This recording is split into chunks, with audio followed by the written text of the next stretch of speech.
Assalamu alaikum wa rahmatullahi wa barakatuh. In this episode, I will address and I will talk about what's going on in Palestine, Gaza, and the whole region. As we see, the whole media and everybody is talking about Hamas being terrorist and all that. And they overlook what led to all this. They forgot the abuse of the people all over Palestine. They forgot the entering to the Aqsa Mosque.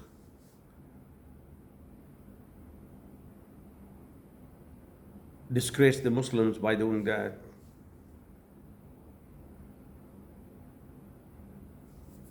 They forgot the occupation and the taking the land of Palestinians and build settlements and bring settlers. They forgot the abuse of women and children in the mosque and outside the mosque and killing. But now they say, how come this is happening? And the first question they always ask, whomever they're speaking to in their interview, do you condemn the acts of Hamas? Why do you have to start with that question? Do you condemn? Do you condemn the acts of Israel? They the one started. What did they expect everybody to sit and not do anything? The problem with the world is they think of Palestinians and the Muslim world like the Indian people in America, with all due respect for them. The Americans came and put them in areas and they kept them there and they're not doing anything. They're not fighting back anymore. They fought. They fought a lot at the beginning, but now they're not fighting back anymore.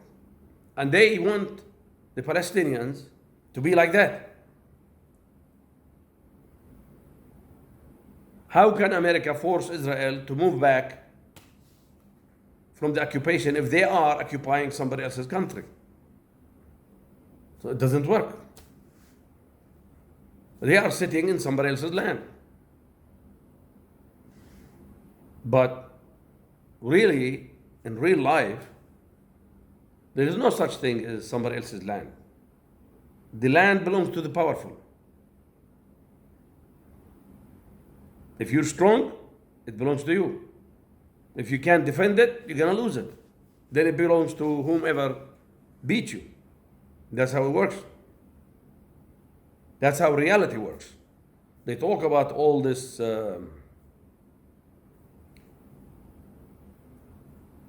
manners and ethics and all that garbage they tell us. But this is only for the poor, weak people, for poor and weak people to accept. But not for them. The rich will make, and he will decide, and the powerful will decide where his boundaries are. You can't stop him. In India, they abuse the Muslims every day. In the Middle East, in the Mediterranean area, they welcome the Indians into their countries and give them work and all that, and they build temples. So they asked the Pharaoh, who made you Pharaoh? He said, nobody stopped me. And that's what happened.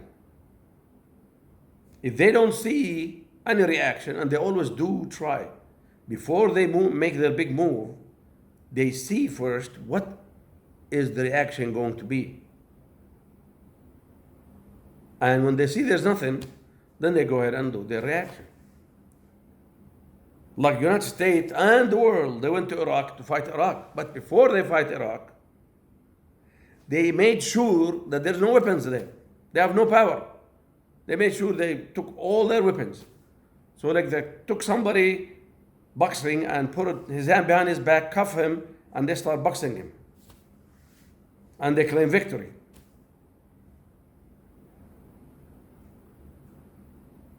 They went to Afghanistan. 20 years later, they left losing. Why? Because the people in Afghanistan believe that Allah will grant them victory.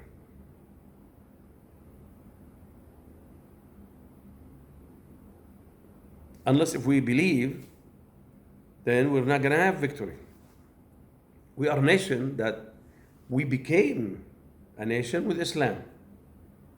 We are the nation of the Islamic nation. We are the nation of Islam.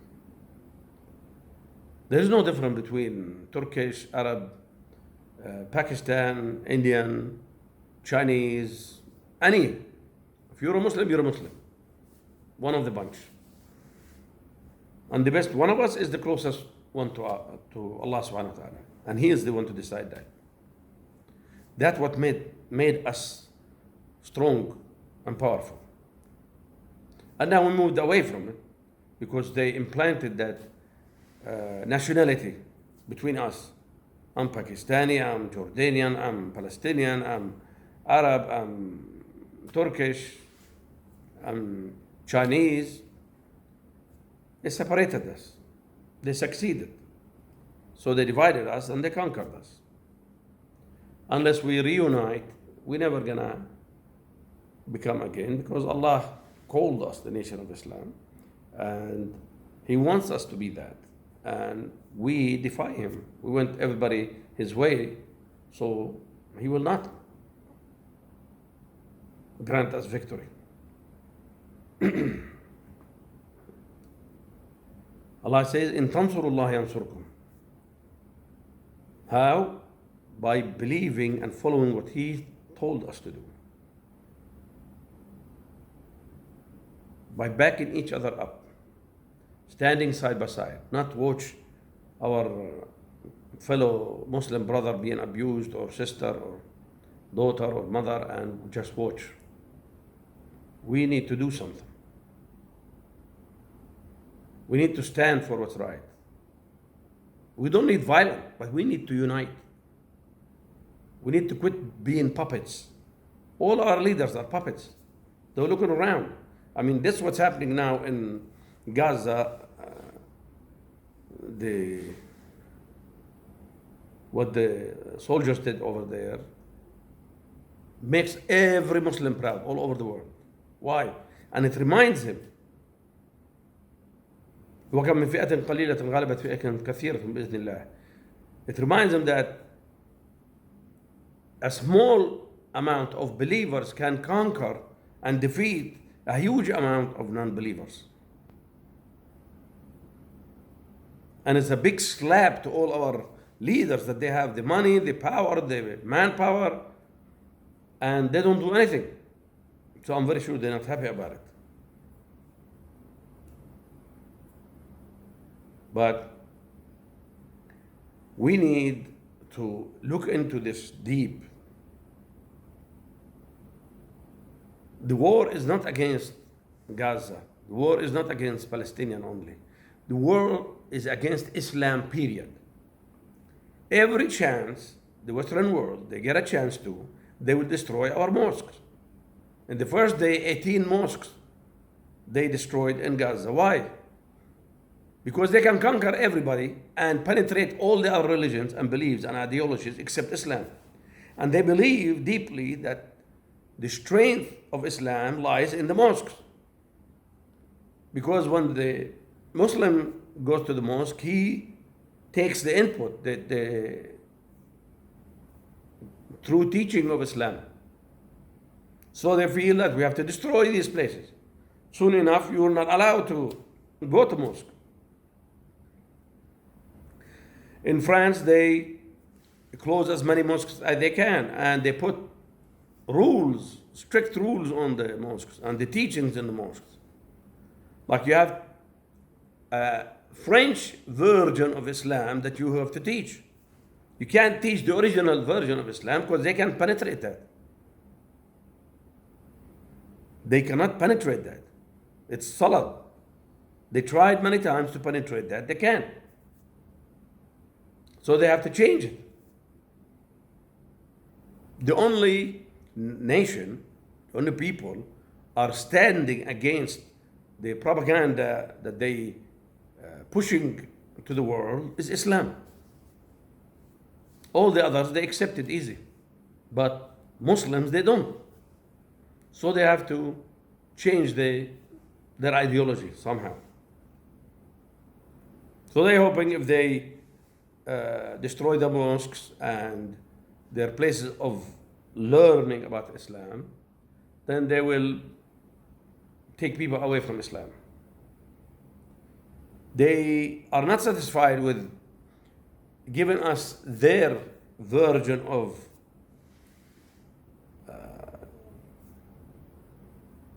books and history and geography in our schools.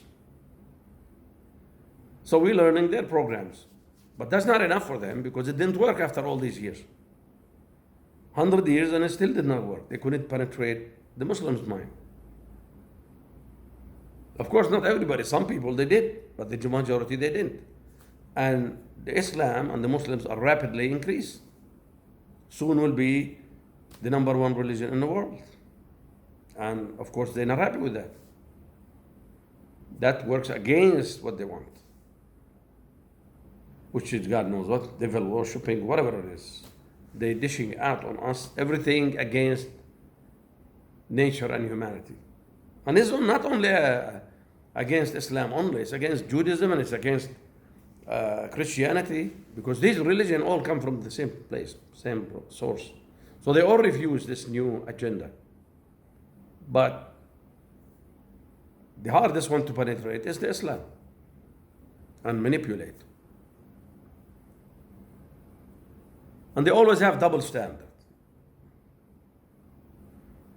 You see, America jumps up and say, Israel have the right to defend itself and we are behind it 100%. Okay, well, according to the United Nations, since 1967, Israel is occupying the Palestinian territory and they did not move back. Do they force them to do it? No. They can do whatever they want. Zelensky in Ukraine, he gets up and he say, we are behind the Israelis 100%, they have the right to defend themselves. And he forget that it's exactly, the Palestinians are exactly in the same position he is. Because he act as Russia is the aggressor and he have the right to defend himself, and Israel is the aggressor and the Gaza people have the right and the Palestinians have the right to defend themselves. But no, he flips it over. So this democracy and human rights and all that bullshit that they tell us, it's only as long as they serve their purposes. And when they need, they switch around. So there's nothing you can get straight from anyone. The first question any spokesman or talk show host talks to his guest, do you condemn, the first question, do you condemn the acts of Hamas? The horrific acts of Hamas? And he is required to answer. Why? Why do you ask this question? Why don't you ask, do you condemn the acts of Israel? Why don't you ask and make your first question, what led to these actions? Why you forget all the abuse and wrongdoing from the Israeli side to the Palestinians and you jump straight to condemn this? Who you fooling? You're not fooling any Arabs or Muslims all over the world. You're only fooling the idiots that follow you and give you the rates, the same rednecks that they follow your teachings, nobody else. And that's who you are targeting to manipulate their mind. Hey, we're doing right, we're doing the right thing, you know? Between you and yourself, you know you're wrong. Because nobody in the right mind would see that and accept it as the truth.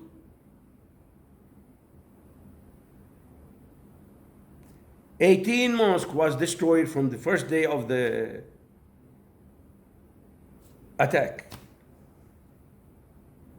Hospitals, many buildings with 100 apartments in it. The people are in it. Doesn't matter. All the children of the Palestinians don't count. All the females, the elderly, all those people, they don't count. The civilian casualties of the Palestinians, they don't count. But why do you expect anything different?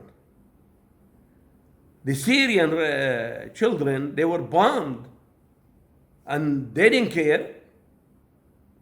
The Iraqis, 2 million Iraqis died and children died, many. And in Libya and in Yemen, and they don't care because they are not their children. They assume that their children means to them more than any other children. And they are more precious to them. Your child or my child, they're all precious to us. We don't want harm to any of them. We want the best to all of them and live in peace. But you don't want to live in peace. You don't want to live in peace because if you live in peace, you can't eat. You got to take our food to eat. You got to take our resources so you can eat. So if we eat, then we defend our resources. So you got to make sure we don't eat and you kill our children so we will reduce our next generation, but it's not going to happen. It's just not going to happen. You've been trying this for years and it's not working. What I advise to all the rational people in the world to look into all this and figure out what's the right and correct way to deal with this thing. There's plenty wealth on earth. There's plenty resources on earth for all of us. All this bullshit they tell you about, there's not enough for everybody to eat just so they can justify why are they doing what they're doing. There's plenty for everybody to eat. There's plenty for everybody place to live.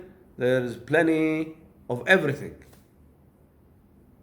But they just want to dominate. They want to dominate. That's it. From beginning to end, they want to dominate. Economy, media, everything. And I hope there are some rational people in the world that still look at things and realize that violence only brings violence. You slap someone, he's going to slap you back. If not today, he's going to wait till the right time and slap you back. So let's look for a more peaceful way to solve these issues and continue living together. Till next episode, thank you very much.